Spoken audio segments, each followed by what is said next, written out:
How to fix an error occurred. Please try again error on Instagram. Hey guys, if you're getting the dreaded an error occurred, please try again message on Instagram. It's usually caused by either a temporary server glitch, a corrupted cache file, or an outdated app version that's not syncing properly with Instagram servers. To fix this, let's try some quick turnarounds. First, open your Instagram app, then tap on your profile icon at the bottom right.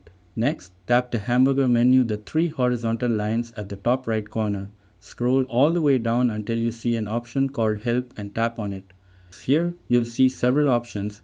From them, select Report a problem.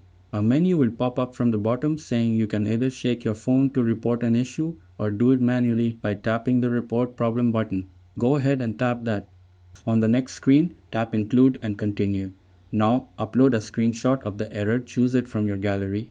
In the description box, briefly explain the problem in your own words, something like, getting an error occurred, please try again message when trying to post or refresh. Once done, hit send, restart the Instagram app and check if the problem is gone. If it's still there, head over to your phone settings, search for apps or app manager, then scroll down the list and select Instagram. Once you open it, tap on storage and here you need to clear the cache data. This will remove any temporary files causing the glitch. If that still doesn't work, try updating the Instagram app from your app store, and if you're already on the latest version, uninstall and reinstall it. This will give you a clean, fresh install and should fix the issue completely. That's it and thanks. I'll catch you all in the next video.